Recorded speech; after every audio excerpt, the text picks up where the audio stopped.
Assalamualaikum warahmatullahi wabarakatuh.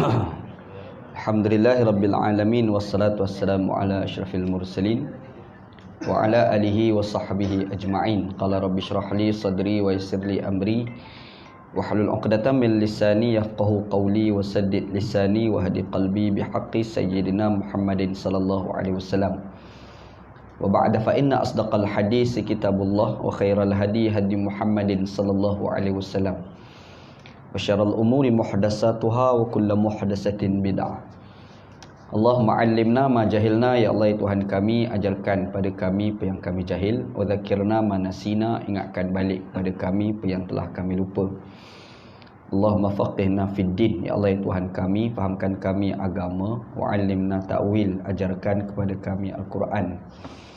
Allahumma rzuqna ilman nafi'a, ya Allah ya Tuhan kami, rezekikan pada kami ilmu yang memberi manfaat. Wa amalan salihan mutaqabbala, dan amalan yang soleh dan amalan tersebut diterima. Wa rizqan halalan thayyiba, dan rezeki yang halal dan rezeki tersebut baik. Wa qala Allah Ta'ala fi muhkamit tanzilih, a'udzu billahi minasyaitonir rajim. Bismillahirrahmanirrahim. Wa ma arsalnaka illa rahmatan lil alamin. Tidaklah kami utuskan kamu wahai Muhammad kecuali memberi rahmat kepada sekalian alam. Sadaqallahul azim. Benarlah firman Allah Subhanahu wa taala di dalam Al-Quran. Alhamdulillah, syukur pada Allah Subhanahu wa taala, pada malam ni kita bertemu di Geraha panggil Geraha ni bahasa apa Ni baru pertama kali dengar Geraha. Oh ya ke? Sekarang mana pun dah ada style korporat lah. Guna Geraha kan. Okey lah, macam sedap pula dengar. Oh ya ke? Pada malam ni kalau ikut jadual kita sambung baca maqasid syariah dalam buku yang kita bawa. Cuma anda rasa mana? Sila tekan Swiss. Cuma pada malam ni ana cadang tak nak bincang lah buku tu. Cuma ana nak bincang pasal beberapa tuduhan yang orang lakukan kepada Parti Amanah lah. Walaupun ana bukan daripada Parti Amanah, cumanya bila ana tengok beberapa tuduhan-tuduhan daripada sebilangan ustaz-ustaz terhadap Parti Amanah, jadi ana rasa macam mana cuba nak jawab lah beberapa isu yang ana rasa orang-orang Amanah lebih-lebih lagi kena tahu. Ana pun baru-baru ni pun ada tulis, bila semalam pun ada tulis satu artikel, dah hantar dah pada Malaysia Kini. Tak tahulah keluar ke tak lagi. Kalau keluar pun paling lewat esok lah kot keluar. Semalam ana dah hantar dah artikel tu kepada Malaysia Kini. Tajuk artikel ana tu yang ana bubuh tu tak tahulah yang dia orang nak tukar nanti. Tajuk dia adalah rahmatan lil kafirin. Sebab ramai sangat orang buat tuduhan kepada Parti Amanah. Kononnya Parti Amanah ni dia bawa slogan rahmatan lil alamin, tapi kononnya dituduhlah, yang mereka tuduh ni Parti Amanah kononnya membawa slogan rahmatan lil kafirin. Itu yang orang duk tuduhlah kan. Secara dasarnya sebenarnya konsep rahmatan lil alamin ni dia bukan cerita barulah. Kan? Yang kalau kita nak cerita lama tu dia memang ada dalam Quran, tu satulah. Wa ma arsalnaka illa rahmatan lil alamin. Tidaklah kami utuskan kamu Muhammad kecuali memberi rahmat kepada sekalian alam. Itu yang kita tahu kan. Cumanya terma itu dislogankan. Yang menjadikan ia sebagai slogan ni, rahmatan lil alamin ni sebenarnya bukan Dr. Mujahid Yusurawa. Yang pergi bawa slogan rahmatan lil alamin ni bukan Parti Amanah. Sebenarnya dekat negara Arab tu dah ramai dah tokoh-tokoh ulama-ulama Islam yang telah membawa slogan rahmatan lil alamin. Kalau kita pergi dalam era tahun 90-an, sebenarnya ada dah ulama Islam dia dah cuba angkat slogan rahmatan lil alamin. Cuma orang tak sambut. Ulama yang pergi angkat tu namanya Dr. Said Ramadan Al-Buti. Dia tulislah satu buku. Buku tu adalah, tajuk buku tu Al-Jihadu fil Islam. Jihad di dalam Islam. Dia asal tulis buku tu adalah dia merujuk kepada ada sebilangan orang-orang yang terlibat dengan gerakan Islam, Al-Harakatul Islamiyah. Orang yang terlibat dengan gerakan Islam, dan dia merujuk di sini adalah ada sebilangan daripada kalangan Ikhwanul Muslimin. Kita tahu dalam dunia ni ada ulama namanya Al-Imam Hasan Al-Banna, yang selepas kejatuhan kerajaan Osmaniyah Turki tahun 1924. Lepas pada tu orang Islam ni dia tak ada kerajaan. Itu Osmaniyah terakhir. Bila tak ada kerajaan, makanya ada pemikiran iaitu kita kena buat balik negara Islam. Kita kena buat balik satu khalifah Islam. Makanya pada tahun 1928, 4 tahun kemudian lah, Hasan Al-Banna ni dia buat satu gerakan. Nama gerakan tu adalah Al-Ikhwanul Muslimun, yang kita selalu panggil Ikhwan Muslimin, Muslim Brotherhood kan. Jadi Ikhwanul Muslimin ni ditubuhkan, asal ideanya adalah dia nak kembalikan balik konsep negara yang dah jatuh dulu, 1924 jatuh dulu kan. Jadi Hasan Al-Banna ni dia buatlah Ikhwanul Muslimin di Mesir lah, di satu tempat di Mesir namanya Ismailiyah, nama tempat. Ismailiyah ni bukan mazhab. Dia kalau Ismailiyah mazhab itu Syiah kan. Jadi Ismailiyah di satu tempat dia buatlah satu badan namanya Ikhwanul Muslimin. Jadi bila dia buat gerakan Ikhwanul Muslimin, dia nak address balik semangat orang-orang Islam yang ketika itu dah luntur dalam asas nak membina negara pada ketika itu. Dan dia cuba selesaikan beberapa perkara yang tak selesai dalam masyarakat Muslim ketika itu. Antaranya adalah orang Islam ni suka bergaduh bab khilafiyah. Orang Islam ni suka bergaduh bid'ah ke tak bid'ah, macam kita duk tengok hari ni lah kan. Dia pergi masjid tu nak buat tahlil ni, boleh ke tak boleh buat ni, dia start bergaduh. Itu antara tajuk lah. Lepas tu dia pergi jumut mazhab. Kalau aku ni Syafi'i, aku ni tak boleh kahwin dengan orang mazhab Hanafi. Jadi macam tu. Sebenarnya polemik ni dia bukan polemik baru. Polemik ni dah lama dah. Kalau kita nak pergi zaman orang Islam ada kerajaan dulu pun, zaman dinasti orang Islam dulu pun, Andalusia tu ada satu kerajaan dulu orang Islam kuasai di Andalusia kan. Andalusia, Spanyol sekarang. Andalusia tu dulu dia ada kerajaan. Rakyat dia tu ada dua mazhab. Yang pertamanya adalah Hanafi, satu lagi adalah Maliki. Bergaduh sama-sama dia orang sampai mereka ni buat keluar fatwa orang Maliki tak boleh kahwin dengan orang mazhab Hanafi. Ni kategori berat lah. Berbeza mazhab tak boleh nak kahwin. Berat. Nak jadi cerita, raja diorang tu nak menikah dengan orang mazhab lain. Nak jadi hal. Bila jadi hal, ketika itu mufti diorang tu, ulama-ulama diorang ni bersidang, fikir macam mana nak bagi kata boleh tu. Sebab mereka turun-turun kata tak boleh. Hanafi, orang perempuan Hanafi nak kahwin lelaki mazhab Maliki tak boleh, kata tak boleh. Jadi nak bagi boleh tu. Akhir sekali mereka ni bincang, last sekali boleh. Dalil mereka kata boleh tu, mereka kiaskan perkahwinan antara Muslim dengan Ahlul Kitab. Kan pelik tu, melampau. Ini nak cerita kejumudan dalam memahami Islam yang berlaku pada zaman dulu. Ketara sangat Jadi bila pemerintah ketika itu, dia sendiri nak melanggar tradisi. Jadi ulama' ni bersidang untuk menghalalkan tradisi, menghalalkan apa yang pemerintah nak. Dia benda ni pun pernah berlaku dekat Malaysia. Kalau kita ingat balik, kita baca sejarah Kelantan tu.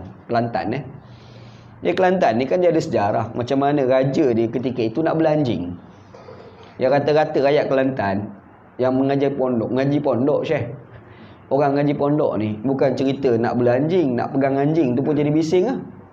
Kan? Macam kita baca kisah Tok Guru, Allahyarham Tok Guru Aziz, mula-mula sekali dia balik daripada Mesir. Dia pergi mengajar kitab Fiqh Sunnah. Kitab Fiqh Sunnah tu dia pergi sebut dalam kitab tu, kita ni nak makan tupai ni halal. Tupai tu halal dimakan. Tok Guru Aziz ni dia pergi mengajar, dia cerita makan tupai ni halal, kata Tok Guru. Tok Guru punya hujah pun sedap pada masa tu. Hujah dia kata tupai ni, yang pertama dalam nas Quran hadis tak ada satu pun mengatakan haram. Jadi kalau tak ada nas kata haram, kenapa kita nak kata haram? Tupai tu kan satu. Yang kedua, tupai tu makanan dia baik-baik, dia makan buah. Betul kan? Kata Allahyarham Tok Guru lah. Dia tu kalau nak kira makanan tak elok, ayam hutan, ayam kampung tu makan tak elok, kita makan. Betul. Lepas tu kenapa kita boleh makan ayam hutan, kita tak boleh makan tupai? Ni Tok Guru ni Aziz pada masa tu, dia bercakap kat Kelantan pada masa tu lah. Jadi adalah seorang budak Pasir Tumbuh. Budak mengaji Pasir Tumbuh, dia tahulah statement Allahyarham Tok Guru ni. Dia cari tupai kat mana tak tahu, dia bawa tupai pergi rumah Tok Guru.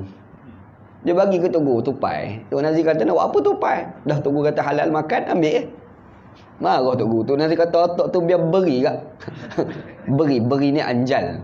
Macam getah tu kan. Macam tu lah. Otak tu biar beri. Nak ceritanya Kelantan pada masa tu, pada zaman Tok Guru Nik Aziz tu, dia bagi tahu tupai tu boleh dimakan. Bising satu Kelantan. Orang-orang pondok tu boleh bising pada masa tu. Bayangkan sebelum tu lagi. Era-era Atuk Tok Nik Aziz tu. Kan? Dia ada seorang mufti Kelantan, Haji Wan Musa nama. Mufti Kelantan masa tu, Haji Wan Musa. Dia ni moyang apa atas pada moyang panggil apa? Monyet. Apa panggil? Oneng. Dia oneng kepada Nik Nazmi ni. Nik Nazmi tu kan. Nik Nazmi dia tu cucu Tok Guru tu. Tok dia dulu tu, Wan Musa tu mufti Kelantan dulu.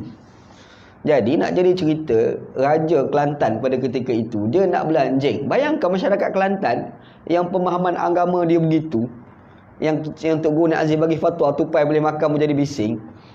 Tiba-tiba pada masa tu raja dia nak belanjing. Dia panggil habis mufti-mufti, ulama-ulama ni bersidang, bincang. Jadi mufti Wan Musa pada ketika itu, dia orang mengaji di India. Lepas tu cara pemahaman agama ni bukan apa yang kitab kata, dia tahu mana Quran kata, mana hadis kata. Akhir sekali dia memberi pandangan bahawasanya jilatan anjing ni kalau jilat basuh tu wajib ke tak. Ada mazhab kata tak payah basuh. Memang ada sungguhlah. Mazhab yang kata tak payah basuh tu mazhab Maliki. Pada mazhab Maliki basuh tu sunat bukan wajib. Jadi nak ceritanya kadang-kadang pemerintah tu, masyarakat tu kadang-kadang cara beragama dia tu lain. Tapi bila pemerintah kata aku nak A, jadi ulama ni terpaksa buat keluar fatwa selaras dengan pemerintah nak. Itu berlaku kat Kelantan. Ni kita cerita sebelum tu lagi tu di Andalusia tu, yang masyarakat dia rata-ratanya kejumudan fiqh tu sampai satu tahap. Apabila wujud dua mazhab, satu mazhab Maliki, satu lagi mazhab Hanafi, perempuan mazhab Maliki nak kahwin lelaki mazhab Hanafi tak boleh. Tak boleh. Tradisi pada masa tu. Tiba-tiba raja dia sendiri nak menikah dengan orang beza mazhab. Sudah. Jadi mufti dia pada ketika itu pakak-pakak bincang, last sekali mengeluarkan fatwa boleh. Yalah, patutnya kena boleh lah. Tak payah timbul tak boleh tu. Tapi nak cerita kejumudan fiqh tu, jumuk sangat. Jadi cara fikir orang Islam tu pada masa tu teruk sangat. Cara fikir, cara beragama dia tu kan, cara fikir beragama dia dalam bermazhab ni teruk sangat. Ada pula satu lagi, bila datang Ikhwanul Muslimin, dia cuba nak selesaikan macam ni lah. Asalnya ni masalah khilafiyah lah apa tu kan, kita tak payah gaduh lah. Ni Hassan Al-Banna cuba nak selesaikan. Cuma dalam pemikiran Hassan Al-Banna tu, dia adalah pemikiran yang dia nak bawa, iaitu kita kena kembalikan pada satu konsep, iaitu konsep khilafah Islamiah, negara Islam tu kan. Nak bawa pada tu. Cumanya Ikhwan tu, bila Hassan Al-Banna dia bawa, Ikhwan tu sendiri tu berpecah. Ni macam-macam pemikiran ada. Ada orang daripada Ikhwan namanya Taqiyuddin An-Nabhani. Taqiyuddin An-Nabhani, orang Ikhwan juga asal, duduk kat Palestin. Dia ni rasa macam cara Ikhwan ni tak pernah tepat. Dia pula rasa macam tu, walaupun asalnya Ikhwan. Last kali dia pecah daripada Ikhwan, dia pergi buat satu grup, nama grup tu Hizbut Tahrir. Dengan nama Hizbut Tahrir kan, Hizbut Tahrir. Selangor dia memfatwakan sesat. Muslimin Melaka tak fatwa sesat lah. Dekat Selangor, Mufti Selangor fatwa sesat. Lepas tu kalau pergi kat Selangor, dia ada beberapa surau masjid tu, dia letak gantung banner tulis situ Hizbut Tahrir difatwakan sebagai sesat. Dekat Selangor sekarang pun, bila mereka baca khutbah Jumaat, doa penutup tu kan, doa penutup, selalunya dia orang akan doa-doa tu, dia kata hindarilah daripada ajaran sesat seperti Syiah ada dulu, seperti Syiah, Qadiani, apa tu Hizbut Tahrir. Habis sekarang ni dah tak ada tu yang ada Hizbut Tahrir ni. Ana pergi dengar khutbah Jumaat dekat Masjid Bulak PJ dalam 2 minggu 3 minggu lepas. Anda dengar Syiah dah tak ada dah. Syiah dah tak ada dah, tu pun diganti dengan Hizbut Tahrir. Hizbut Tahrir pula kena. Kan? Lepas tu semalam hari Jumaat, khutbah Jumaat pun sama, dia tak sebut Syiah, dia sebut Hizbut Tahrir. Jadi ketua Syiah kat Malaysia ucap terima kasih. Masuk dalam berita macam gini kan. Jadi Hizbut Tahrir tu, sebenarnya Hizbut Tahrir tu pecahan daripada Ikhwan. Dia tak bersetuju cara pemikiran Hassan Al-Banna tu. Lepas tu bila asal Ikhwan Muslimin tu dimari sampai satu era, ada tokoh dia namanya Said Qutb. Said Qutb. Syed Qutb ni dia tulis beberapa buku lah. Dekat Malaysia ni ramai orang mengaji buku tu, dan ada yang mengajar. Antara buku dia yang terkenal namanya Ma'alim fi Tariq. Syed Qutb ada pula satu lagi buku namanya Tafsir fi Zilalil Quran. Di bawah bayang-bayang Al-Quran. Kat Malaysia ni yang mengajar buku Ma'alim fi Tariq ni sampai habis ni Tok Gua Jadi. Tok Gua Jadi lah dia mengajar. Dia mengajar dekat tu Masjid Mujahidin. Mungkin Haji tahu Masjid Mujahidin Damansara Serak Utama. Sebelum dia jadi menteri besar dulu. Anda ingat sebab anak raja pergi dulu. Masa budak dulu. Dan dia berhenti mengajar tu bila dia jadi menteri besar Terengganu. Anda ingat masa tu. Sebab last kali dia mengajar tu, mula-mula jadi menteri besar Terengganu tu, anda pergi pada masa tu lah. Kat Masjid Mujahidin. Ma'alim fi Tariq. Fi Zilalil Quran. Cuma pemikiran yang dibawa oleh Syed Qutb ni dia keras. Agak keras. Antaranya dia ada konsep apabila orang tak apabila disebut masyarakat dia dua, Muslim kafir, tu je. Muslim kafir. Negara ni dua, Muslim kafir. Jadi kalau negara tu Muslim kafir, timbul persoalan, Mesir tu negara Islam ke negara kafir? Sudah. Ini masalah kan. Jadi dalam buku dia, dalam Fi Zilalil Quran, dia memang sebut, dia kata antara negara yang dikatakan negara kafir ni Mesir. Negara kafir boleh ke dia. Jadi bila timbul negara kafir, parti yang memerintah tu kita boleh lawan ke tak? Membusing kot tu pula. Kita dah kata kafir ni, last kali timbul fatwa-fatwa yang boleh membawa kepada pembunuhan, menghalalkan darah. Kalau sebelum tu ada satu lagi tokoh daripada Pakistan namanya Abu A'la Al-Maududi. Abu A'la Al-Maududi, banyak buku dia tuliskan. Jadi buku ni orang usrahkan, orang baca buku dia. Ada beberapa, dia okey, tapi ada beberapa part tu agak keras, agak ekstrim. Dia punya pandangan. Jadi pandangan dia yang ekstrim tu kadang-kadang orang baca tu, orang tu jadi ekstrim sebab baca pemikiran dia. Kalau dekat Mesir tu ada orang tu yang agak ekstrim selepas baca buku Syed Qutb, namanya Saleh Sirriyah nama dia. Saleh Sirriyah. Dia buat satu grup Jama'atul Jihad wal Hijrah. Kerja dia tak boleh, kita kena lawan kafir, bunuh. Menjadi macam tu. Ekstrim tau, jadi teroris. Jadi teroris. Dan kesan daripada mereka menafsirkan cara penafsiran mereka, maka lahirlah banyak gerakan-gerakan terorisme dalam dunia. Antaranya adalah Boko Haram. Di Nigeria tu kan, Boko Haram dia panggil. Banyaklah. Al-Qaeda, ya, pengaruh tu belaka tu. Hasil daripada usrah. Dia cuba nak faham buku Syed Qutb, buku Maududi, cara dia orang kan, ekstrim. Jadi bila ada ulama macam Dr. Said Ramadan Al-Buti, dia tengok tau situasi macam ni. Dia kata, ini Islam apa korang ni? Cara korang nak bunuh orang, cara korang nak kafirkan orang. Dia tak bersetuju. Dia pun tulislah satu buku. Buku tu nama Al-Jihadu fil Islam wa Kaifa Nafhamuhu. Nama buku dia. Dia kata jihad dalam Islam, macam mana kita nak faham jihad tu. Dalam tu dia rongkai-rongkai antara benda yang dia bawa secara tak langsung adalah rahmatan lil alamin. Asal dia bawa idea tu kenapa? Dia nak counter balik tu geng-geng teroris tu. Orang yang agak ekstrim, suka kafirkan orang, bunuh orang satu pasal guna nama agama. Dia nak counter balik. Jadi dia bawa satu konsep, satu slogan namanya rahmatan lil alamin. Asalnya lah. Jadi bila kita tengok orang kafir tu, jangan kata kafir ni kena bunuh, jangan lagu tu. Dia bagi tahu lagu tu, dalam buku tu lebih kurang. Kita ni kalau tengok ada orang Islam, tiba-tiba orang Islam tu, kita kata, kena buat hudud ni. Dia kata, tak apa, hudud ni belum masalah. Jangan kata kafir kat orang tu. Kita kena faham tak, hudud tu apa. Saya Ramadan Al-Buti tulis dalam buku dia. Jadi dia hurai. Dia pun dah bawa konsep rahmatan lil alamin sebagai cara untuk nak lawan teroris. Asalnya lah. Tak apalah, Dr. Said Ramadan Al-Buti dia pun mati dah. 3-4 tahun lepas, dia mati kena bom. Orang letak bom dekat dia punya meja mengajar. Syekh, ulama Arab. Ni negara Arab punya cerita lah ni. Dia orang letak bom dekat bawah meja dia. Masa tu dia mengajar tafsir Quran. Bombang mengajar, bom meletup, mati dia. Dr. Said Ramadan Al-Buti. Cumanya orang kata ni, orang cerita dia. Kenapa dia boleh kena bom? Tu macam-macam cerita lah. Ada orang kata kesan daripada fatwa Yusuf Al-Qaradawi. Ada orang kata. Tapi Qaradawi nafikan. Sebab apa? Sebab seminggu sebelum dia kena bom tu, kita tahu Dr. Said Ramadan Al-Buti ni bersama dengan Hafiz Asad. Bashar al-Assad, bukan Hafiz, tapi tu bapa dia.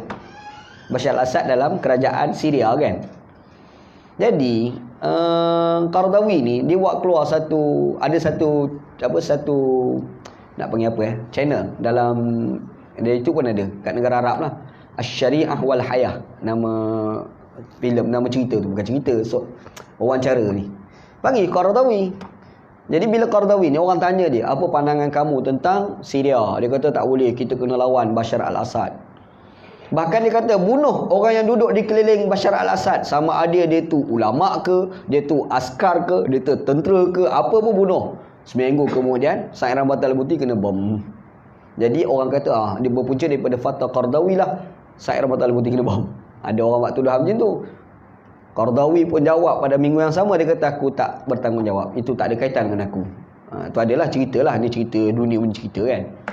Tapi walau bagaimanapun, Dr. Said Ramadan Al-Buti ni antara ulama yang telah angkat slogan rahmat sekalian alam. Maksudnya cerita lama dah, ni bukan cerita baru.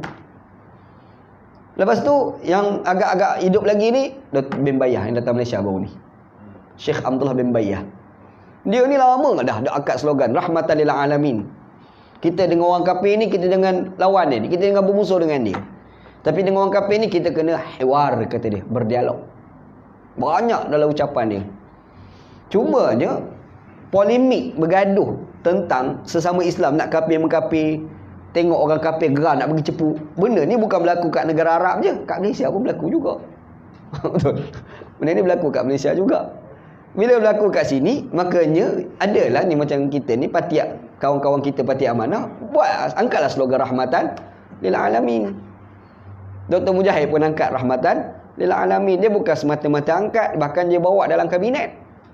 Dia cuba nak laksanakan yang berita semalam. Mujahid cakap polisi rahmatan lil alamin akan dilaksanakan tahun 2020.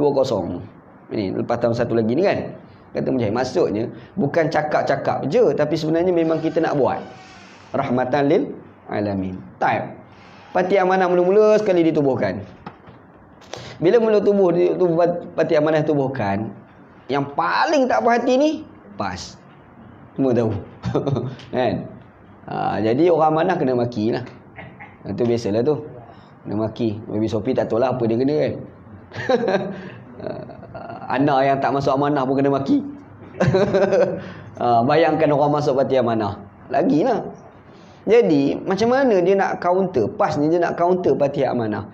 Maka dia buat beberapa label. Antara label dia cuba nak pamerkan kepada Patiak Amanah ni Macai DAP. Betul? Ni label Macai DAP. Sekarang ni ada lagi canggih, Mahacai. Dia tambah maha pula sebab baik dengan Mahdi. Pandai bobok ni. Kan? Macai DAP dia bubuh, Khadam dia bubuh. Macam-macam label dia bagi kepada orang Parti Amanah. Okey, orang Parti Amanah angkat slogan rahmatan lil alamin. Bila rahmatan lil alamin, dia nak lawan, nak counter balik konsep rahmatan lil alamin tu, dia pergi tukar nama rahmatan lil kafirin. Betul? Yang ni dah berlaku kan, dah berlaku. Tak apalah, itu yang PAS dok buat tu. Sekarang ni yang kawan-kawan kita yang satu lagi ni pun main slogan yang sama, pergi label yang sama. Anak tengok dalam kawan Allah mak, kawan-kawan tu kan nak kutuk kawan-kawan apa dia? Rahmatan Pak Min. Jadi macam itulah. Sebenarnya kalau dalam WhatsApp group tu rahmatan lil kafirin lah je bubuh dah. Anak ni pula bila tengok rahmatan lil kafirin, benda ni anda pernah sembang dengan Zulkarnain Al-Abyadi. Kan? Dia panggil apa? Ketua apa? Syariah apa ke? Apa biarlah orang punya penasihat syariah dalam Patiak Amanah. Anda sembang ke dia, anda cakap sebenarnya apa masalah pada rahmatul kafirin lah? Satu persoalan. Sebab bila sebut al-alamin, al-alamin ni kita terjemah sebagai alam. Apa makna alam? Kita buka kitab tafsir mana pun dia akan sebut alam ni adalah ma siwallah, selain pada Allah. Alam je tu. Kan? Jadi kita ni alam, orang kafir pun alam, pokok pun alam, kereta pun alam, binatang pun alam. Semua yang diciptakan oleh Allah SWT, maka itu adalah alam. Sebab definisi alam ni adalah ma siwallah, apa-apa selain daripada Allah, maka itu adalah alam. Bukalah, nak tahu buka tafsir awal-awal surah Al-Fatihah, Alhamdulillah Rabbil Alamin tu. Kalau buka kitab tafsir Al-Alamin tu dia kan ma siwallah, yang lain daripada Allah, alam lah tu. Jadi kalaulah sekiranya alam itu maknanya selain daripada Allah, maksudnya rahmatan lil alamin, termasuk juga di bawah itu rahmatan lil kafirin. Betul tak? Nak kira lah kan. Cumanya Al-Kafirin tu salah satu tajuk. Dalam tu adalah tajuk-tajuk lain. Antaranya rahmat kepada tumbuh-tumbuhan. Alam, rahmat kepada hutan. Apa lagi? Rahmat kepada binatang. Jadi bila kita bangkitkan, Islam ni ajar, ada tak ajar rahmat kepada binatang? Satu persoalan. Ada. Antaranya yang diajar, kisah yang kita selalu dengar berkait dengan perempuan pelacur dengan anjing. Betul tak? Ni selalu kita cerita. Sebab kita pun rajin duk ceramah. Duk jalan pelacur ni nampak ada seekor anjing kehausan. Bila haus anjing tu jilat pasir lah, haus sangat. Dia rasa kesian, dia pergi masuk dalam telaga pelacur ni. Dia ambil kasut dia bubuh air dalam kasut dia. Dia pun naik telaga, dia bagi anjing tu jilat air. Lepas tu anjing tu puas minum air, pergi. Dia pun sambung perjalanan dia. Nabi Muhammad kata Allah Ta'ala ampun dosa perempuan tadi. Jadi kita nampak rahmat kepada binatang. Betul kan? Bab sembelihan, Islam ajar rahmat pada binatang. Nabi Muhammad SAW kata, innallaha katabal ihsan fi kulli syai'. Wa idza dhabhtum fa ahsinu dhabha wa idza qataltum fa ahsinu dhabha fa ahsinu qatlah. Nabi Muhammad SAW kata, Allah Ta'ala telah mewajibkan ihsan pada semua perkara. Apabila kamu sembelih elok-elok. Apabila kamu bunuh elok-elok. Hadis Nabi SAW. Riwayat Imam Tirmizi lah hadis tu kan. Nabi SAW kata, sembelih elok-elok. Kita baca dalam banyak hadis, kita tengok dalam kitab-kitab fiqh pula pergi bahas. Kena sembelih guna pisau tajam. Antara dia. Orang buat alasan, kenapa pisau tajam? Supaya tidak menyakitkan pada binatang. Betul kan? Maknanya kita dah nampak sebenarnya rahmatan lil alamin tu, rahmatan pada binatang tu berlaku. Itu memang diajar di dalam agama. Ada sahabat Nabi yang suka pada kucing, namanya Abu Hurairah. Maksudnya kita dah nampak macam mana Islam tu ajar rahmat kepada kucing. Betul kan? Rahmat pada kucing, rahmat pada apa lagi? Pada binatang-binatang sembelihan, rahmat pada anjing. Yang kita mazhab Syafi'i ni kata anjing ni najis mughallazah.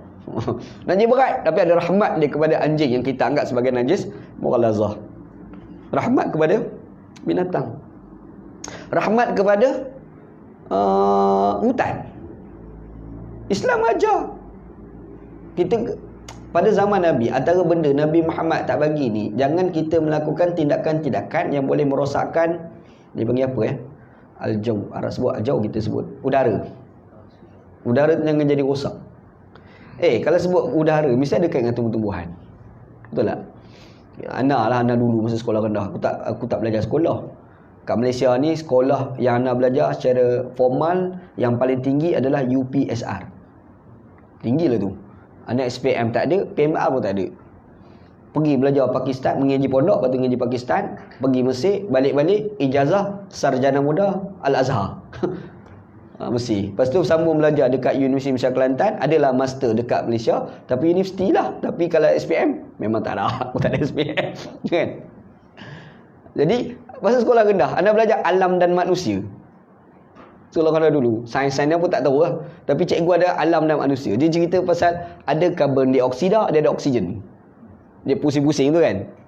Jadi maksudnya kita bincang tumbuh-tumbuhan, dia ada kaitan dengan udara, kaitan dengan pernafasan kita kan. Benda tu pernah dinyatakan oleh Nabi SAW. Maksudnya kita akan nampak rahmat lil alamin tu bukan semata-mata pada binatang je. Satu lagi kepada ni udara kita tu kan. Benda tu diajar dalam agama. Kita tak cerita lagi rahmat dengan manusia.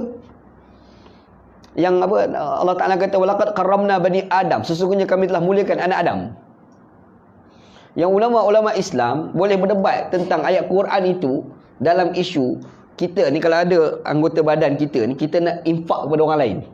Kan ada kan, dia panggil derma organ. Betul tak? Sebelum kita mati tu kadang-kadang, ataupun hidup macam ni, ada doktor dia ulur satu kertas. Dia tulis lah, ni organ ni kalau matilah apa boleh pakai, nak derma pada orang yang boleh pakai apa kan. Kata kita pun tanda tangan. Jadi bila kita mati ni, doktor pergi cek, oh jantung boleh pakai. Ambil jantung bagi pada orang yang ada masalah jantung. Dia tengok buah pinggang dia bagus, boleh pak. Mati ni tapi buah pinggang dia boleh pakai lagi. Dia pun ambil buah pinggang ni, dia bagi pada orang ada masalah buah pinggang. Boleh ke tak? Satu soalan. Contohlah, masa anak duduk kat Mesir dulu, benda ni ulama Azhar berdebat ni. Masa tu lah. Boleh ke tidak kita nak ambil buah pinggang kita bagi pada orang? Ulama-ulama Islam ni letak asas dia, hukum asal menderma organ ni adalah haram, tak boleh. Asal Kenapa tak boleh? Sebab Allah Ta'ala kata walaqad karramna bani Adam. Sesungguhnya kami telah muliakan anak Adam. Itu dalil asal. Satu. Yang kedua, dalam hadis Nabi sallallahu alaihi wasallam, Nabi Muhammad bagi tahu, ni manusia ni kalau dia mati, kulit dia, tulang dia ni ada rasa macam orang hidup rasa. Makanya kita tak boleh nak pecahkan sesuatu, tak boleh. Tak boleh Kita nak pergi cubit tak ada pasal, tak boleh. Nabi Muhammad sallallahu alaihi wasallam pun suruh kalau kita mandikan jenazah, kita kena tutup semua. Jangan bagi dia telanjang bulat. Sebab kalau dia hidup tu dia malu, dia mati kita buat macam tu dia malu juga. Jadi beberapa asas dalil Quran hadis tu, makanya ulama letak asas hukum derma organ itu, hukum asalnya adalah haram, hukum asal. Pasal yang kita buat tu, yang tu dia kata darurat. Sebab ada orang memerlukan. Faham tak? Darurat. Jadi tiba ada orang memerlukan, baru boleh. Tapi bila sebut darurat, dia ada kadar-kadar dia bukan boleh sesuka hati. Sebab kaedah darurat ni tuqaddaru biqadariha. Ad-daruratu tuqaddaru biqadariha. Mudarat itu berdasarkan kadar dia sahaja.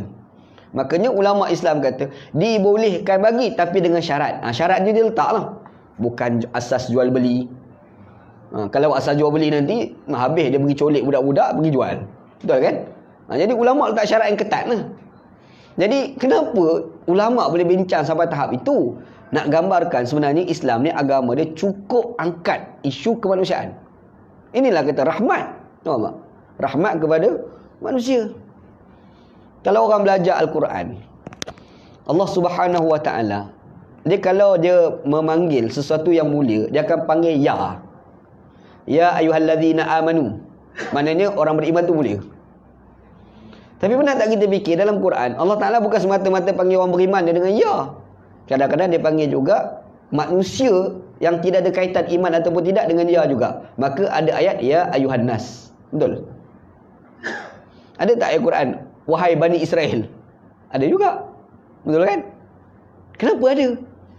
Nak gambarkan manusia itu mulia di sisi Allah Subhanahu Wa Ta'ala. Allah Ta'ala ni kalau dia marah tu pada perangai tu, bukan pada orang tu. Orang jahat marah pada jahat tu lah. Dengan orang tu kita marah sekali. Faham? Dia jahat, marah kat jahat dia tu. Orang tu kita tak boleh nak marah. Sebab orang tu Allah Ta'ala muliakan. Yang jahat tu, jahat dia tu. Yang kita kena hina tu, jahat dia tu. Yang tu Allah Ta'ala murka. Dalam Quran Allah Ta'ala tak pernah ajar maki atas body orang tu. Tapi kalau amalan kejahatan, itu ada. Macam Abu Lahab, tabbat yada Abi Lahab bin Watab. Kenapa Allah Ta'ala cela tangan Abu Lahab? Bukan cerita tangan tu. Tu jahat tangan tu. Dia pergi baling batu pada Nabi SAW. Nampak Jadi bila kita faham kat situ, kita akan nampak rupa-rupanya ada satu konsep yang bagi rahmat kepada manusia. Alright. Bila kita sebut manusia, orang kafir ni Muslim ke, orang kafir ni manusia ke tak? Manusia juga. Betul tak? Makanya timbul persoalan. Sebenarnya konsep rahmat lil kafirin ni Islam ajar ke tak? Ambil kau. Ada soalan lah. Sebab orang pergi tuduh Bati Amanah ni rahmatan lil kafirin. Itu isu dia. Tapi orang tanya, saya tak ada isu pun rahmatul kafirin. Memanglah Islam ni rahmat pada orang kafir juga. Orang kafir tu salah satu orang yang akan dapat rahmat. Dalilnya yang pertama, tu Nabi Muhammad pergi ke Taif. Pergi dakwah orang Taif, ajak orang Taif masuk Islam. Orang Taif terima tak Islam situ? Tak terima. Bukan sekadar tak terima, dia ambil batu, dia baling batu pula kepada Nabi SAW.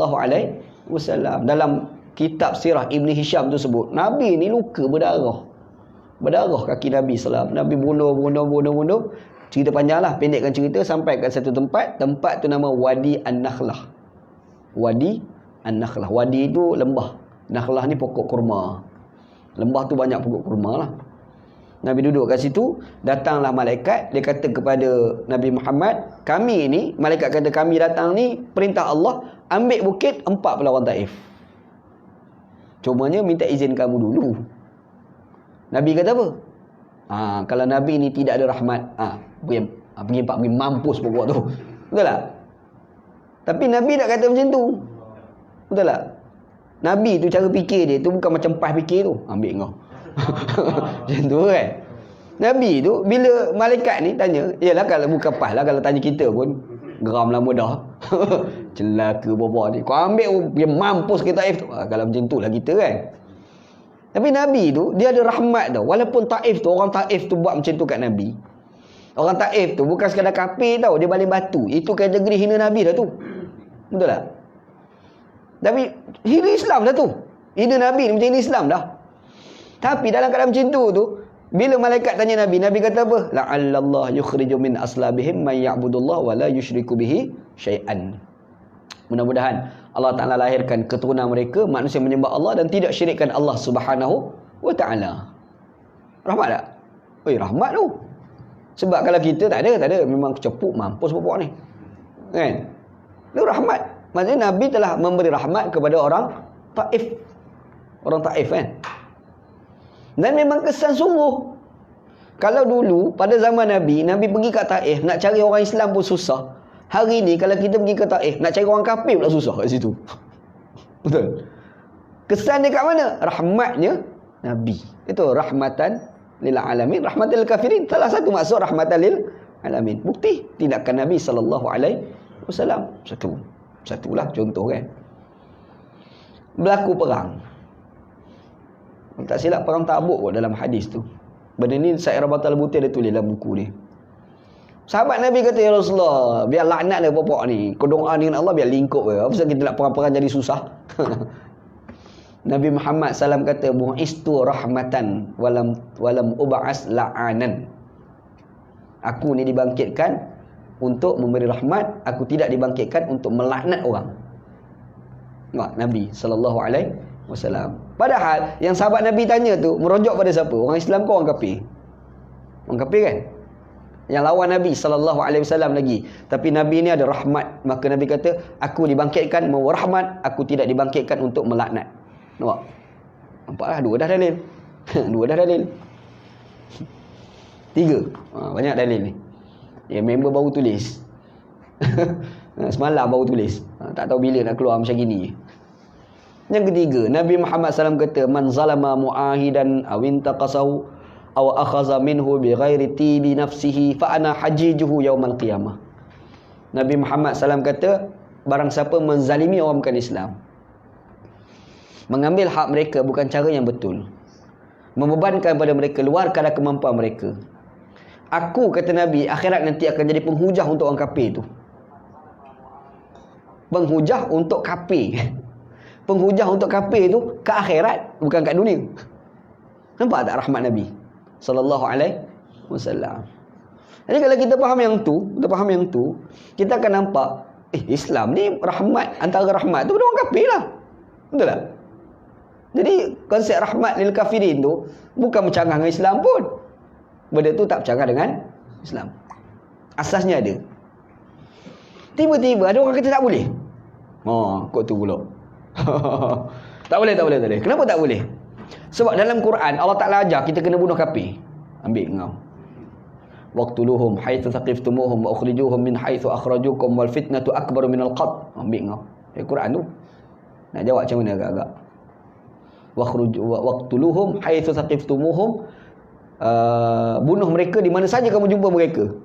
Wa ukhrijuhum min haitsu akhrajukum, dan keluarkan mereka di mana saja mereka keluarkan kamu. Wal fitnatu akbaru minal qatl, kerana fitnah itu lebih besar daripada membunuh. Alamak kau. Boboh ayat Quran nganga tu sudah nak jawab lagu mana.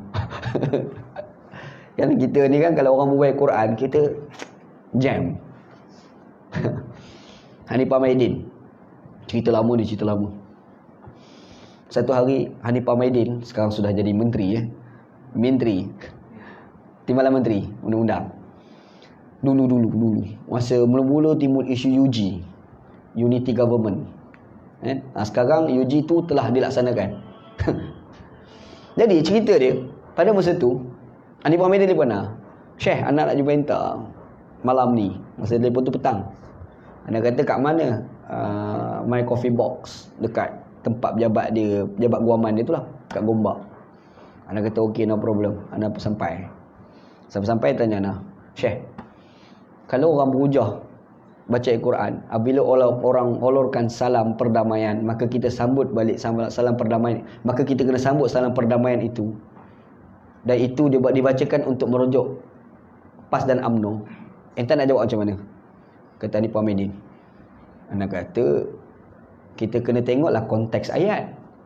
Ayat ni kita bukan boleh baca literal. Dia ada kaedah pembacaan dia. Betul tak? Macam kita baca Quran lah, waqtuluhum haitsu thaqiftumuhum. Bunuhlah mereka, orang kafir di mana saja kamu jumpa. Kacau Syekh. Dia berjalan macam tu kafir ni. Engkau kena tangkap pula nanti, sosma pula.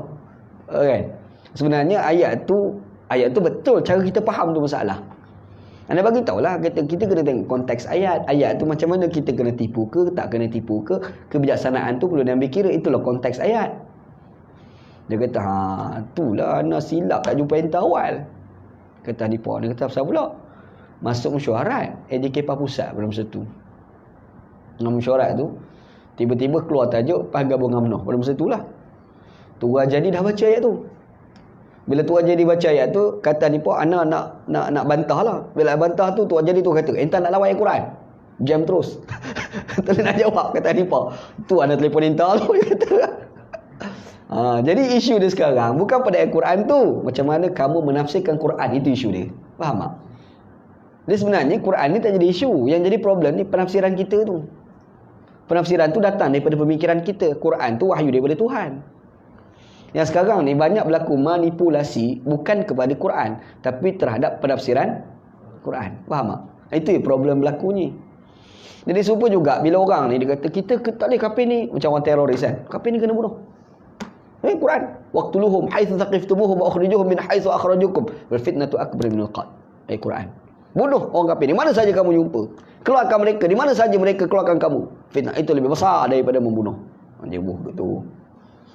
Pernah tak kita fikir bila nak baca satu Quran, dia tak boleh baca satu terus kesimpulan. Dia kena baca satu ayat Quran, dia kena gabung dengan ayat-ayat yang lain. Baru kita faham konteks ayat. Faham tak? Ayat ni dia tak boleh baca ayat tu je. Sa'id Ramadan Al-Buti kata kena baca ayat lain sama.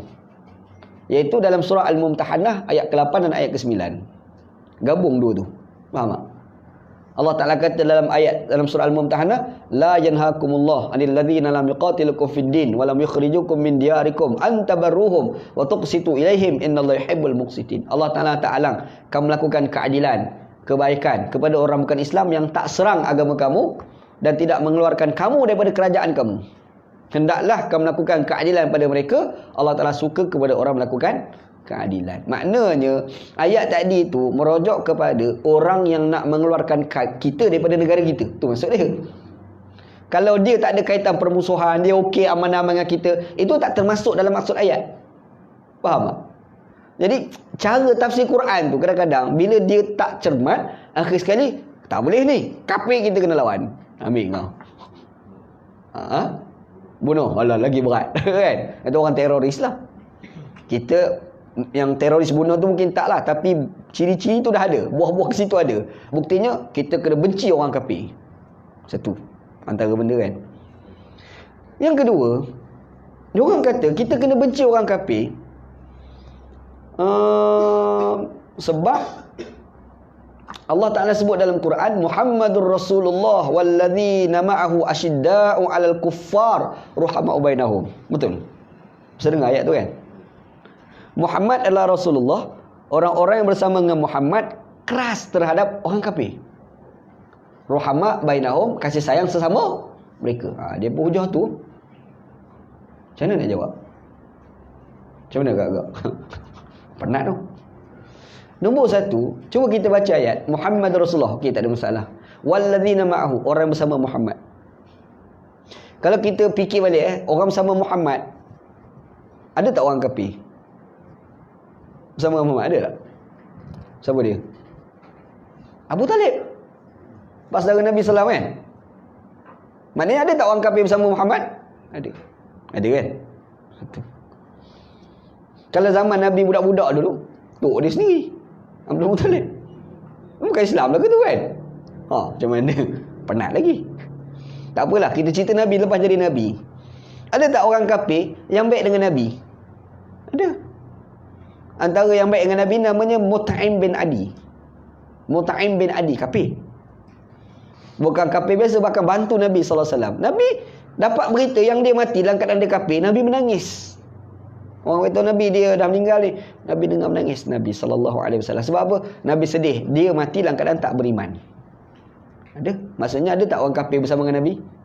Ada. Apa lagi kita nak cerita? Kita baca cerita yang cukup popular. Ustaz kita pun rajin duk cerita. Nabi Muhammad bersama dengan para sahabat, tiba-tiba lalu mayat jenazah Yahudi. Nabi pun berdiri, kan? Berlaku kan? Kenapa benda tu boleh berlaku keliling Nabi? Maknanya mereka itu yang bukan Islam itu duduk di keliling Nabi bersama dengan Nabi. Muhammad Rasulullah wallazina ma'ahu. Orang bersama Muhammad. Kita bagi tasih orang beriman bersama Muhammad. Ayat tu bukan sebut orang beriman, dia sebut orang yang bersama Muhammad. Umum tu. Asyidda'al kufar, keras terhadap orang kafir. Sudah. Keras terhadap kafir, macam mana pula? Kita pun tanya soalan, Nabi keras tak terhadap Abu Talib? Tak keras kan? Mut'im bin Adi tadi kita sebut, Nabi keras tak? Keras apa sampai Muhammad tu mati, Nabi Muhammad menangis? Betul tak? Macam mana agak-agak? Kan ada problem. Sekarang ni problem dekat mana? Ayat Quran ke tafsiran kita? Tafsiran kita. Jadi macam mana ayat tu? Asyidah aku keras terhadap orang kafir ni, kita kena keras. Alamak. Jadi mereka faham. Sebab itu kita kena benci orang kafir. Benci kafir ni adalah tuntutan akidah. Berat. Dia ada satu konsep orang belajar dalam ilmu akidah, dia panggil al-wala' wal-bara', dia panggil. Dan selalu orang buka wacana ni orang-orang Wahabi lah. Wahabism dia selalu buka wacana ni, sebab dia baca literal ayat. Okey. Lepas tu macam mana sebenarnya tafsiran ayat tu? Dia orang belajar Quran, dia ada kaedah menafsirkan Quran. Ada 3 pendapat ulama. Yang pertama, kaedah tu berbunyi al-ibrah bi umumil lafzi la bi khususis sabab. Pengajaran itu dilihat pada umum lafaz, bukan pada sebab yang khusus. Jadi maksudnya kalau kita tengok semua ayat Quran, kita jangan tengok dalam konteks itu je, tapi konteks lain pun kita kena adaptasi. Ada satu tafsiran lah. Contoh ayat tu cerita pasal orang Yahudi. Apakah untuk Yahudi je? Tak. Orang lain pun kena amal juga. Itu maksud al-ibrah bi umumil lafzi la bi khususis sabab. Dan kaedah tu digunakan untuk Quran dan juga hadis. Tiba-tiba ada satu cerita berlaku pada zaman Nabi Muhammad, iaitu seorang sahabat nama Huzaifah. Dia ada seorang hamba namanya Salim. Anak angkat lah, bukan hamba lah, anak angkat namanya Salim. Salim ni daripada kecil duduk rumah dia, besar. Dah dewasa, timbul isu aurat isteri dia dengan anak angkat dia. Macam mana nak buat? Dah besar ni, budak ni. Kalau anak susuan lain kan? Dia masalah bukan anak susuan, anak angkat. Besar. Jadi masalah aurat. Jadi Huzaifah ni pergi jumpa Nabi. Ya Rasulullah, anak angkat aku ni Salim, daripada kecil dulu rumah aku, dah besar ni ay. Jadi masalah aurat pula. Nak buat lagu mana ni Nabi? Nabi Muhammad kata, anak angkat kamu tu suruh minum susu isteri kamu, jadi anak susuan. Hadis hadis sahih tu, Bukhari riwayat tu. Jadi kalau kita faham hadis tu, anak susuan boleh berlaku walaupun umur je dah tua. Betul tak? Betul kan? Kita faham kan? Tiba-tiba nak jadi cerita dekat Saudi. Ni cerita Saudi pula. Saudi ni cerita dia, ada seorang ulama Saudi, dia pergi ke Mesir. Saudi ni kan dia punya pemahaman agama ni kan ganjil, pelik sangat, jumuk sangat. Dulu ambil gambar depan Kaabah haram, dululah. Sekarang dah boleh lah. Dulu haram, sekarang dah boleh. Sebab semua dah ada kamera kat tangan, terpaksa kata halal. Antara benda yang pelik di Saudi dulu, mereka pernah mengeluarkan fatwa orang perempuan tidak boleh memandu kereta. Ingat? Bahkan dia mengatakan orang perempuan memandu kereta itu sebenarnya pelacur. Lagi dahsyat. Punya gila Saudi fatwa. Adalah seorang ulama Saudi, dia pergilah kat Mesir. Mesir ni dia modern sikit, cara fikir dia pun boleh tahan. Anak masa sampai belajar di Mesir dulu, jadi pakai seluar lorong, nampak seluar dalam ni tak ada lagi tau dekat Malaysia, tapi Mesir dah ada. Jadi Mesir tu lagi advance daripada kita. Bab tu kan, dia pakai seluar, nampak seluar dalam Kau tengok kat belakang kan. Mesir ada dah masa tu. Jadi dia lain sikit. Nak jadi cerita, ada benda ni adalah YouTube. Anda cerita ni sebab anda tengok dalam YouTube. berlakulah wawancara antara ulama Saudi tu dengan seorang perempuan Mesir. Perempuan tu pula dengan rambut dia, dengan make up dia tak jauh beza dengan Siti Kasim. Siti Kasim kan rambut dia dengan mata dia tu kan. Kau bayangkan dia tanya soalan dekat ulama Mesir tu macam mana, ulama Saudi tu macam mana. Dan perempuan tu ada feminism tau, semangat feminis. Orang kata haram sana haram. Dia kalau orang kaya-kaya bawa kereta, macam mana? Dia ada kereta, dia nak berjalan, macam mana? Ada kata, tak boleh lah, haram lah. Ulama dia kata haram macam tu lah. Ui, macam tu lah. Fatwa dia simplistic tau, simple. Lepas dia kata dia kaya, dia ada driver je naik. Oh tak boleh juga. Sebab dia naik kereta, driver, lepas tu dia kat belakang, itu sudah khalwat. Khalwat pula. Aja khalwat. Lepas tu dia kata, macam mana nak selesai masalah ni? Perempuan ni pergi perobok Pak Haji Arab ni. Ulama Saudi ni. Dia kata, dia buat keluar cerita hadis tadi. Huzaifah tadi. Salim tadi kan. Dia kata, tak, driver tu, isaklah susu perempuan tu. Jadi dia nak susuan. Biru muka perempuan tu. Astagfirullah. Dia kata, kau biar betul. Syekh, ada lah YouTube. Anda tengok tu, anda pun gila. Problem dia jumud. Alright. Jadi, kalau kita tengok, kita, agama ni jadi tak masuk akal tau. Betul tak? Agama jadi tak masuk akal.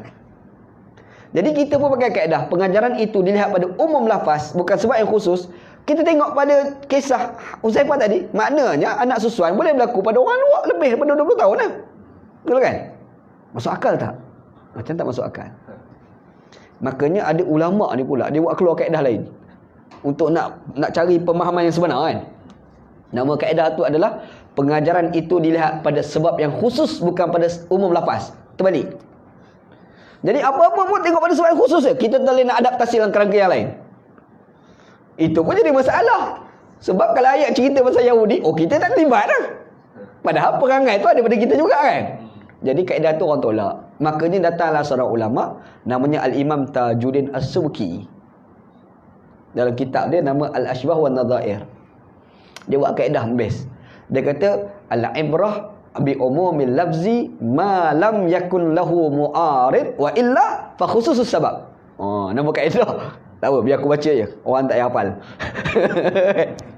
Pengajaran itu dilihat pada umum lafaz selama mana tidak ada pertembungan. Jika ada pertembungan, maka dilihat pada sebab yang khusus. Okey. Bila hadis tadi kita baca, dia gambarkan ada orang yang umur tua pun dah jadi anak susuan. Bukankah ini bercanggah dengan ayat Al-Quran yang Allah Ta'ala kata anak susuan hanya umur 2 tahun? Betul tak? Quran kata anak susuan 2 tahun. Jadi macam mana 20 tahun boleh jadi anak susuan? Gila tu. Kan? Anak susuan hanya berlaku 2 tahun ke bawah. Atas tak berlaku. Jadi yang ni kata lebih 2 tahun. Yang ni kata kadar bawah 2 tahun kan? Betul tak? Makanya kena tengok pada sebab yang khusus. Makanya ulama simpulkan hadis Huzaifah dengan Salim tadi khusus untuk Huzaifah dia, orang lain tak boleh nak buat. Untuk dia orang lain tak boleh. Macam Nabi Muhammad boleh kahwin lebih daripada 4. Itu untuk Nabi je, orang lain tak boleh. Faham tak? Khusus dia panggil. Dia faham kan? Itu kaedah dia. Kaedah dalam memahami Al-Quran. Maka serupa juga bila kita baca Al-Quran, Muhammadur Rasulullah wallazina ma'ahu asyidda'al kufar ruhama'u bainahum. Faham tak? Muhammad Rasulullah, orang yang bersama dengan Muhammad keras terhadap orang kafir, kasih sayang sesama mereka. Kita semak tadi Muhammad Rasulullah walazina ma'ahu bersama Muhammad. Apa orang kafir pun ada. Abu Talib kan? Mutaimin Adi, Yahudi yang pikul mayat depan Nabi tu kan, bersama Muhammad. Lepas tu mereka ni Nabi tak keras pada mereka. Nabi sayang pula Abu Talib. Betul kan? Sudah. Jadi macam nak buat? Ketika itu kita kena tengok sebab yang khusus. Ayat tu asbab nuzul dia pasal apa? Perjanjian Hudaibiyah. Maksudnya ayat itu merujuk adalah orang yang bersama dengan Nabi itulah dalam perjanjian Hudaibiyah tu. Khusus tu je, tak boleh adaptasi, tidak boleh diadaptasi dalam kerangka yang lain. Faham tak? Itulah pemahaman ayat. Jadi bila sebut kafir kat situ, kita terus faham bukan orang Islam yang duduk sama dengan Nabi ni. Sebab ketika itu semua orang Islam. Tapi yang kafir di sini merujuk pada orang Quraisy yang berlawan dengan Nabi SAW. Itu maksud ayat tu. Boleh faham tak? Jadi kalau kita faham itu, makanya maksud yang dikatakan ayat itu kita kena kasar terhadap orang kafir, tak tepat. Tak tepat. Sebab dia dalam sebab yang khusus sahaja. Faham kan? Kaedah memahami Al-Quran. Lebih-lebih lagi, memang ada ayat Quran yang menggambarkan Nabi sayang orang kafir. Ada sungguh. Bila? Masa Abu Talib mati. Nabi Muhammad sedih. Nabi Muhammad SAW bagi tahu, wallahi la astaghfiranna laka ma lam unha anka. Aku akan istighfarkan kepada kamu Abu Talib selama mana aku tidak dihalang. Padahal Abu Talib mati dah pada masa itu. Allah Ta'ala pun turun Al-Quran. Allah Ta'ala kata, innaka la tahdi man ahbabta walakinnallaha yahdi man yasha. Muhammad, kamu tak boleh bagi hidayah pada siapa yang kamu sayang. Ayat tu kata kamu sayang. Maksudnya Nabi sayang tak Abu Talib? Quran akui. Quran akui Nabi sayang Abu Talib, walhal Abu Talib kafir. Betul tak? Quran akui. Maksudnya sayang orang kafir tak salah. Betul kan? Satu dah. Itu cara nak ujah tu. Fiqh ta'ayush. Satu. Yang kedua, Quran kan ada cerita kalau anak masuk Islam, mak bapak tak masuk Islam. Tiba-tiba mak bapak ni berusaha untuk nak bagi anak disyirik pada Allah. Quran sebut kan? Allah Ta'ala kata, fala tuti'huma. Jangan kamu taat pada ibu bapa kalau dia ajak pada syirik. Tapi wasahibhuma ma'rufa. Berkawanlah dengan mereka dengan baik. Nampak? Anak dengan mak bapak, walaupun beza agama, anak wajib tak sayang mak bapak? Wajib. Walaupun beza agama. Maknanya sayang orang kafir tak salah lah.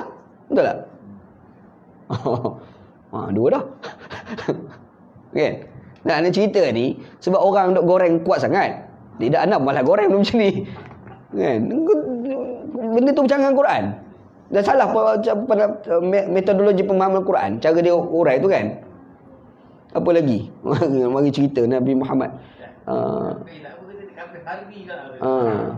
Tak apa, Harbin tu ada cerita kemudian. Kita sebut dulu kafir kan. Kita letak asal sayang kafir tu boleh ke tak?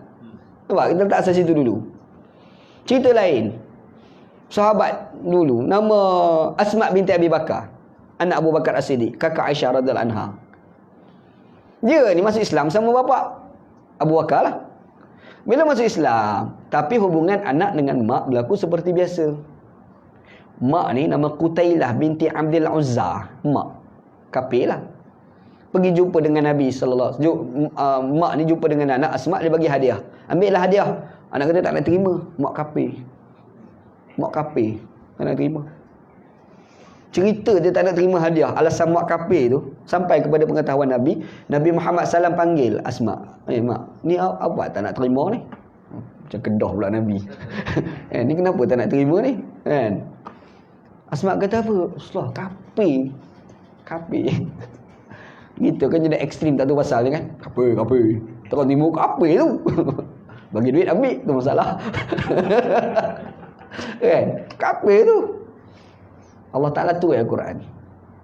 Allah Ta'ala akan melakukan kebaikan dan keadilan kepada orang bukan Islam yang tak serang agama kamu dan tidak mengeluarkan kamu daripada kerajaan kamu. Kamu perlu melakukan keadilan pada mereka. Allah Ta'ala suka kepada orang melakukan keadilan.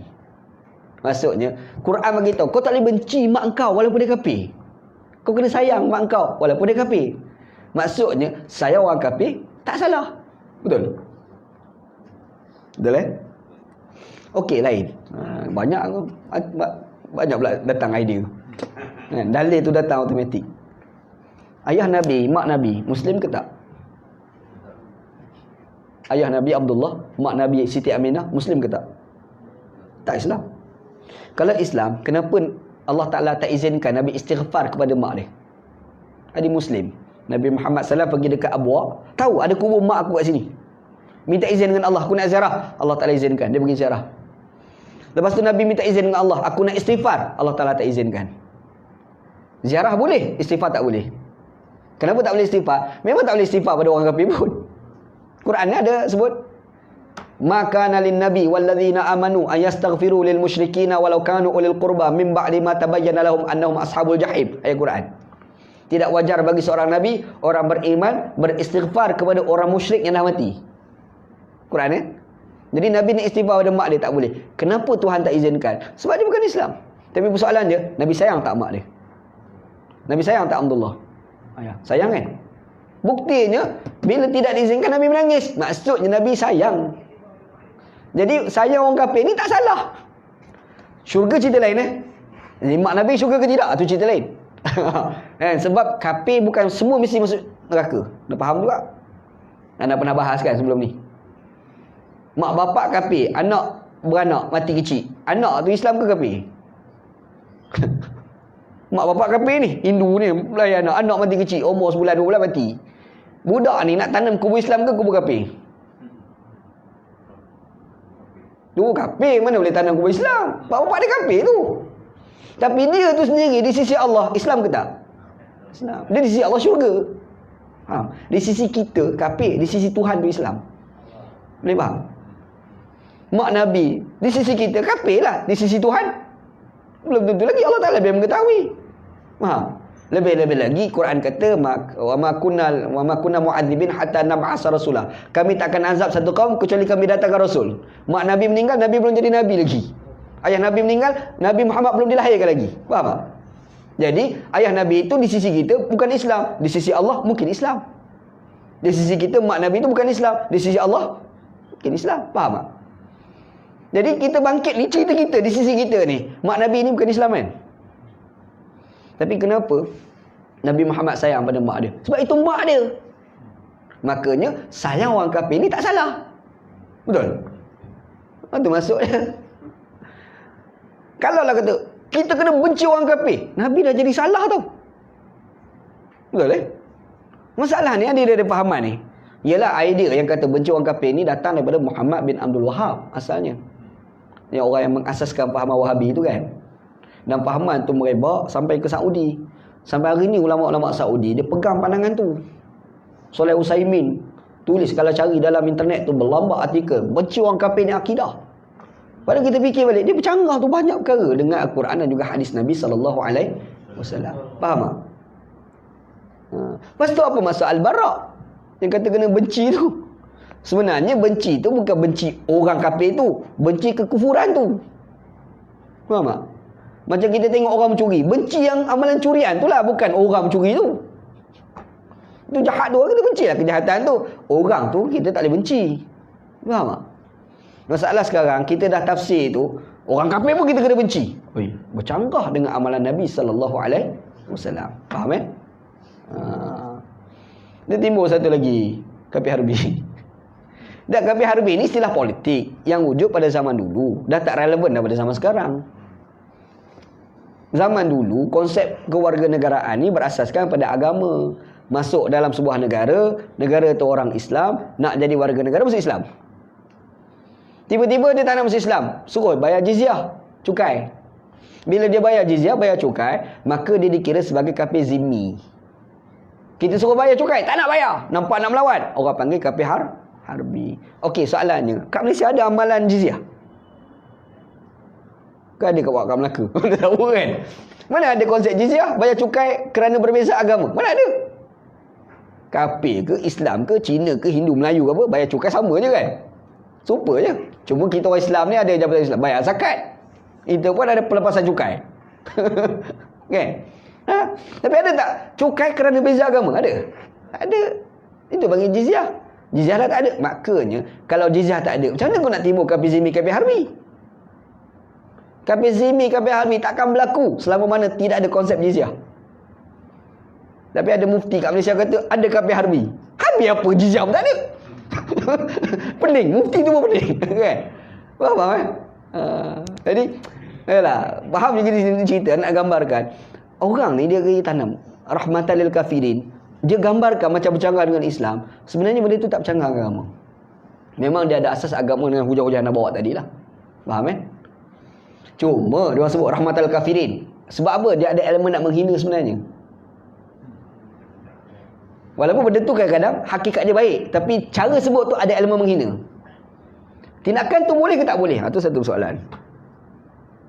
Contohlah orang nak menganjing kita, rahmatul kafirin. Kita kata memang rahmatul kafirin ni okey, tapi dia cakap tu suruh nak bagi kita tu jadi kalah dalam percakapan dia orang kan.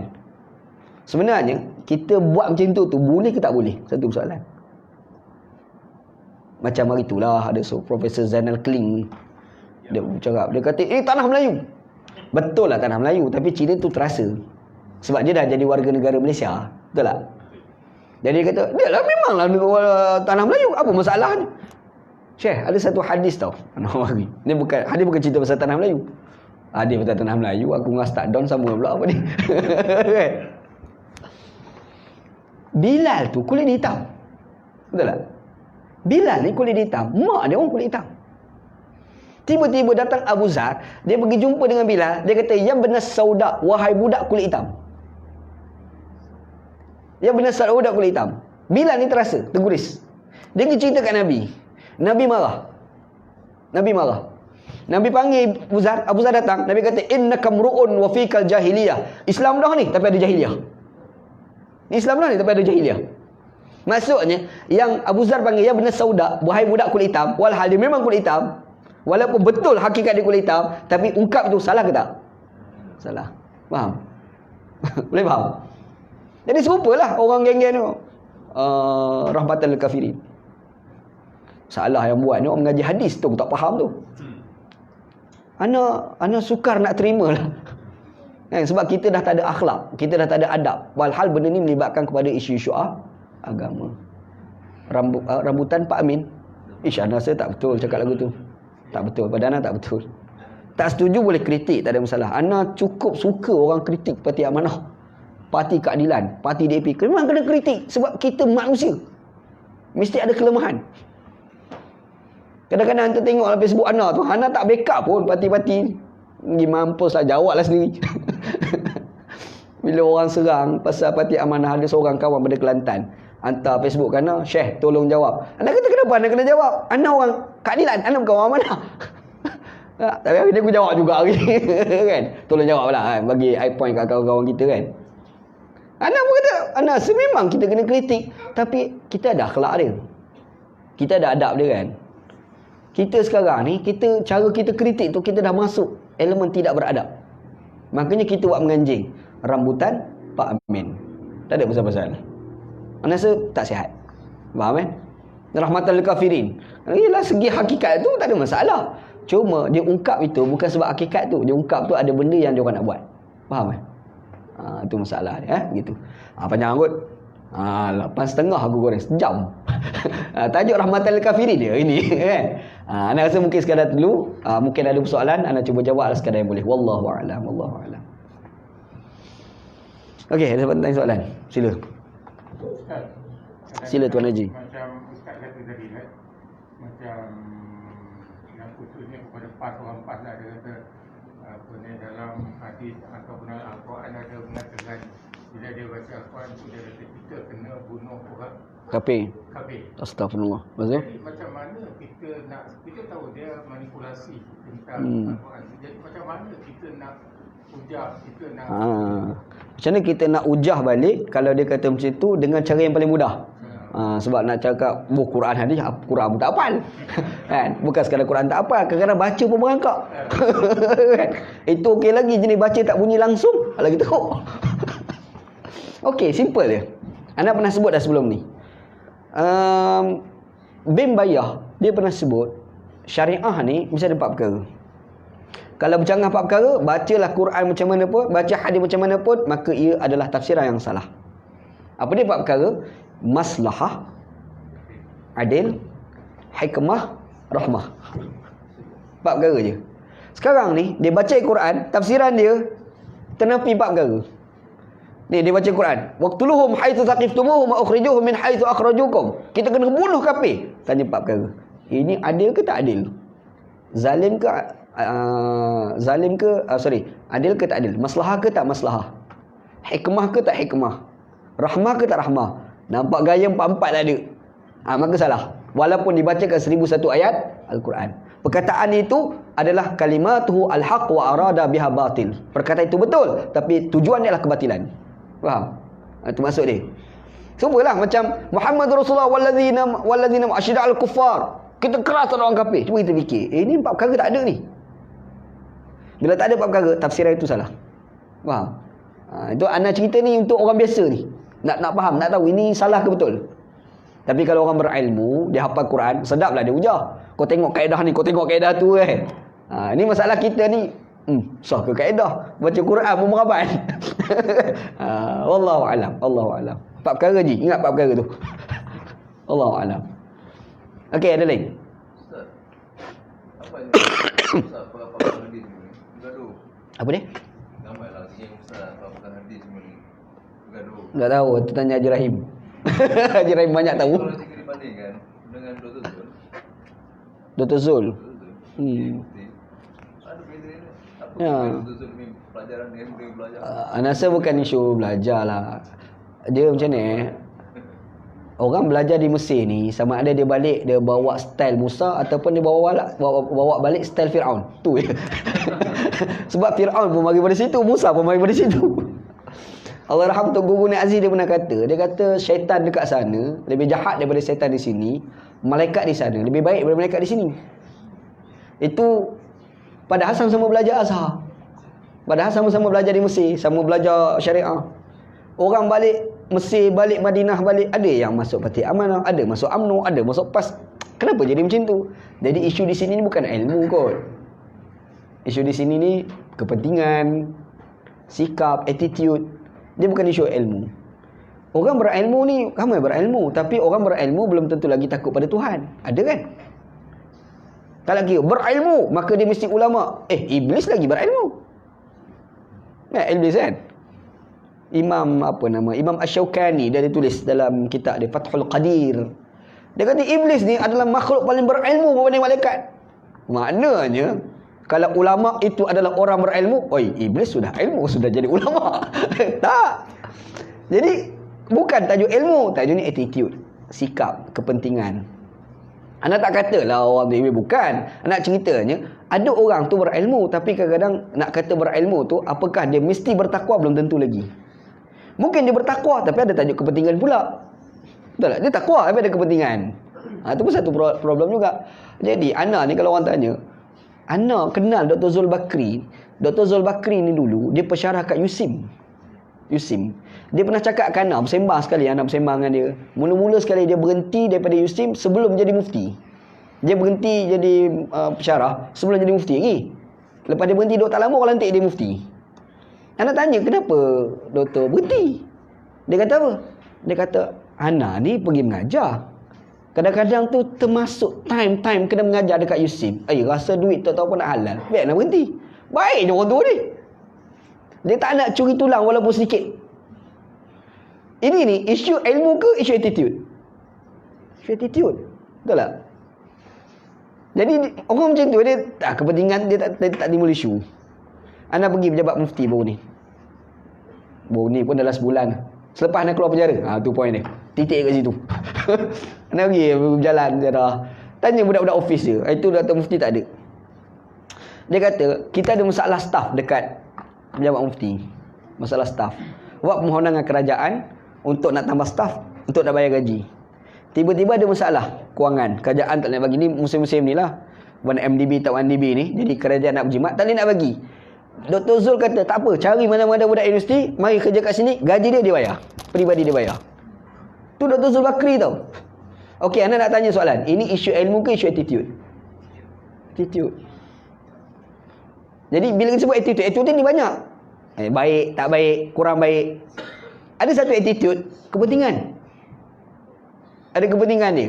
Mungkin orang macam Dr. Zul ni tak timbul buat kepentingan. Pergi mampus lah korang nak apa. Aku dengan cara aku ni okey dah kan. Aku boleh mengajar pun Alhamdulillah dah. Contohlah kan.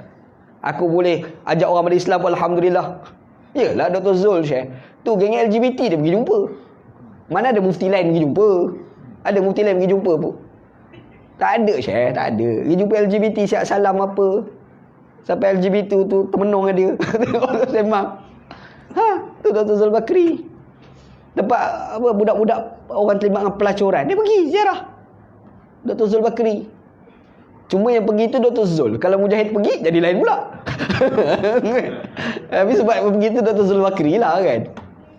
Jadi kita tahu tu watak orang yang berilmu dan ada attitude yang baik. Tapi ada satu attitude, dia ada kepentingan dia. Yang ni tidak orang tak berilmu pun boleh berlaku. Berdunia. Kan? Contohlah kan. Jadi itulah ana cerita sekat tu. Wallahu apa yang nak kat situ wallahu alam. Wallahu alam. Okey, ada lain. Kalau tak ada baguslah. Jugalah lain kali lah wallahu alam. Betul kan? Masuk yang kafir. Masuk lah. Rahmatan lil alamin, selain daripada Allah adalah alam, maka orang kafir termasuklah. Itu je paling simple lah kan. Sebab isu dia sekarang dia dah sebut tu, bukan itu yang dimasukkan. Dia sebut itu tujuan dia ada agenda di sebalik itu kan. Macam dia kata Muslim Jesus. Betul lah, memang Muslim kena sayang sayang Isa kan. Cuma kita tak katalah dia Tuhan. Itu yang beza dia. Okey, ikutlah kot dengan lidah wallahu alam. Sallallahu ala sayyidina Muhammad wa ala alihi washabbihi ajma'in walhamdulillahi rabbil alamin. Bismillahirrahmanirrahim. Alhamdulillahi rabbil alamin wassalatu wassalamu ala asyrafil mursalin wa ala alihi washabbihi ajma'in. Allahumma rzuqna ilman nafi'a. Ya Allah, Tuhan kami, rezekikan pada kami ilmu yang memberi manfaat, wa amalan salihan mutaqabbala, dan amalan yang salih dan amalan tersebut diterima, wa rizqan halalan thayyibah, dan rezeki yang halal dan rezeki tersebut baik. Rabbana atina fid dunya hasanah. Ya Allah, Tuhan kami, berikan kepada kami kehidupan kami dunia baik, wa fil akhirati hasanah, dan juga di akhirat baik, wa qina adzabannar. Selamatkanlah kami daripada azab api neraka. Wassallallahu ala sayyidina Muhammad wa ala alihi washabbihi ajma'in walhamdulillahirabbil alamin. Taqabbalallahu minkum. Allah.